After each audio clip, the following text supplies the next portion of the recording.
Welcome to History in a Year, America's first 250 years. Join us every single day as we journey from the Revolution of 1776 to the 250th anniversary of the United States. You can find every episode and join the discussion at pointedwords.com. I'm Stephen. And I'm Leah. It is February 17th. Welcome to episode 48. Over the last 2 days, we've looked at the domestic nightmare facing John Adams, but today, the crisis goes global. We are heading to Paris, and to understand what happens there, we have to understand just how angry the French government was with the United States in 1797. They were furious, and honestly, from their perspective, they had a right to be. France had helped us win our independence. We literally had a treaty of alliance with them. But when Britain and France went to war, George Washington declared America neutral. And then we signed the Jay Treaty with Great Britain, which basically gave the British favorable trading rights. The French government, which was now being run by a 5-man executive group called the Directory, saw the Jay Treaty as a massive betrayal. They felt like America had stabbed them in the back and sided with their worst enemy. So the French Directory retaliated. They issued orders to their navy and to privateers to start hunting down American merchant ships. It was open season. French ships were stopping American vessels in the Caribbean and the Atlantic. They were seizing the cargo, stealing the ships, and leaving American sailors stranded. By the time John Adams took office, the French had captured over 300 American ships. It was an undeclared war on American commerce. And back in Philadelphia, Alexander Hamilton and his high Federalists were screaming for blood. They wanted a formal declaration of war against France immediately. But John Adams was a realist. He knew the United States military was practically non-existent. We had a tiny army, and our navy consisted of a handful of revenue cutters. We could not fight a superpower. So Adams decided to try diplomacy one last time. In the summer of 1797, he appointed a bipartisan peace commission of 3 highly respected men to go to Paris and negotiate a new treaty. He sent Charles Cotesworth Pinckney, a staunch Federalist from South Carolina. He sent John Marshall, another brilliant Federalist from Virginia, who would later become the Chief Justice of the Supreme Court. And, as a peace offering to the opposition, he sent Elbridge Gerry, a Democratic Republican from Massachusetts, who was known to be highly sympathetic to the French Revolution. Adams thought this trio, 2 Federalists and 1 Republican, would show the French that America was united in wanting peace. The 3 Americans arrived in Paris in October 1797. They requested an official meeting with the French foreign minister. His name was Charles Maurice de Talleyrand. And Talleyrand is one of the most fascinating, slippery, and corrupt figures in all of European history. Talleyrand was a survivor. He had been a bishop before the Revolution, survived the Reign of Terror by fleeing to America, and then came back to become the foreign minister under the Directory. He was brilliant, but he was notoriously greedy. He used his office to amass a massive personal fortune. And Talleyrand had absolutely zero respect for the United States. He viewed America as a weak, divided, second-rate country that could easily be bullied. So instead of meeting with the American envoys officially, Talleyrand kept them waiting. He let them sit in Paris for days, completely ignoring them. Then he initiated a back-channel shakedown. He sent 3 secret agents to the Americans, hotel rooms to deliver his demands. When President Adams later released the official reports of this incident, he redacted the names of these 3 French agents. He replaced their names with the letters X, Y, and Z. Hence the XYZ affair. For the record, their real names were Jean-Conrad Hottinger, Pierre Bellamy, and Lucien Hautval. But X, Y, and Z sounds much cooler. Agent X arrived first. He sat down with the Americans and essentially said, "The foreign minister is very angry with your president's anti-French speeches. Before negotiations can even begin, you must soothe his hurt feelings." Pinckney, Marshall, and Gerry asked how exactly they were supposed to do that. Agent X laid out 3 demands.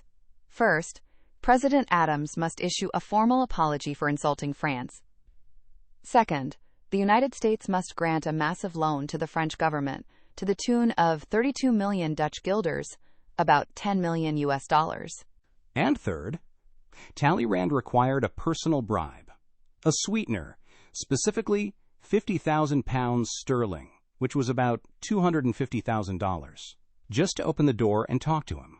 The Americans were stunned. A $10 million loan? The entire federal budget of the United States was barely that much? And a personal bribe of $250,000? Agent Y and Agent Z showed up over the next few weeks to press the issue. They badgered the Americans. They threatened them. Agent Y told them, "You do not speak to the government of France. You are treating with people who have a vast amount of power, and you must pay for it." He explicitly threatened that if they didn't pay the bribe, the French fleet would ravage the American coast. Finally, Charles Coltsworth Pinckney had had enough. According to the legend, when the French agents demanded an answer, Pinckney looked at them and shouted, "No, no, not a sixpence." The Americans refused to pay a single penny in blackmail. John Marshall and Pinckney packed their bags and left France in disgust. Elbridge Gerry foolishly stayed behind, thinking he could still negotiate, but Talleyrand just ignored him. Meanwhile, back in Philadelphia, John Adams was waiting for news. In March 1798, the dispatches from Marshall and Pinckney finally arrived at the president's house. Adams read the reports, and his blood ran cold. He realized that peace was impossible. The French had spit in America's face. Adams went to Congress and announced that the peace mission had failed. He asked Congress to immediately start funding a military buildup, including arming merchant ships to defend themselves. But Adams didn't release the dispatches right away. He knew that if he released the details of the bribery and the threats, it would instantly trigger a declaration of war from Congress. And he still wanted to avoid a full-scale war if he could. And this is where Thomas Jefferson and the Democratic Republicans made a massive, humiliating political miscalculation. Jefferson and his party loved France. They didn't believe Adams. They thought Adams was lying about the peace mission failing, just so he could build an army and establish a federalist dictatorship. The Republican newspapers demanded that Adams release the dispatches. They accused him of hiding the truth. They practically dared him to prove that the French had been unreasonable. Adams probably smiled to himself. They were walking right into his trap. In April 1798, John Adams handed the XYZ dispatches over to Congress. He let them read exactly what the French agents had demanded. The reaction was nuclear. The Democratic Republicans were stunned into silence. Thomas Jefferson was so embarrassed he basically fled the Capitol and went back to Monticello. When the details leaked to the public, the entire country exploded in patriotic outrage. All the pro-French sympathy that had existed since the Revolution evaporated overnight. A new rallying cry swept the nation. It was printed in every newspaper, shouted in the streets, and toasted in every tavern. Millions for defense, but not 1 cent for tribute. It meant, we will spend millions to build an army and a navy to fight you, but we will never pay you a single penny in blackmail. Overnight, John Adams became a national hero. Crowds gathered outside his house cheering for him. People started wearing black cockades on their hats, the symbol of the American Revolution, to counter the French tricolor cockades. A new song called Hail Columbia became an unofficial national anthem. Whenever it was played in theaters, audiences would stand up and cheer for 10 minutes straight. Riding this massive wave of popularity, Adams and the Federalist Congress went to work. The United States finally woke up and started building a real military. In April 1798, Congress officially created the Department of the Navy.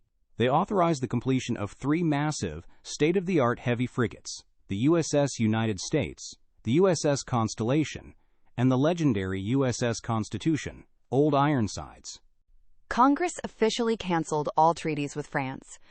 They authorized American naval vessels to capture armed French ships anywhere in the world. And they decided to build a massive new provisional army.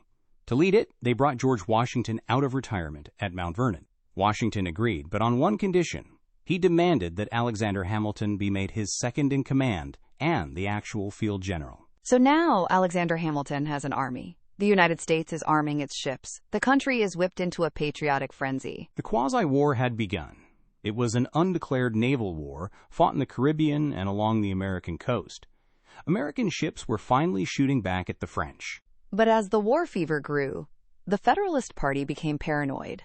They looked at the French Revolution, they looked at the immigrants coming into the country, and they started to believe there were French spies and traitors everywhere. They believed the enemy wasn't just in Paris. The enemy was right here at home, writing for the opposition newspapers. Join us tomorrow for episode 49, The Quasi-War and the Alien and Sedition Acts. We watch as the fear of a foreign enemy pushes the United States government to turn against its own people. John Adams signed some of the most oppressive, unconstitutional laws in American history, making it a literal crime to criticize the president. I'm Stephen. And I'm Leah. You can find every episode at pointedwords.com, and this is our story.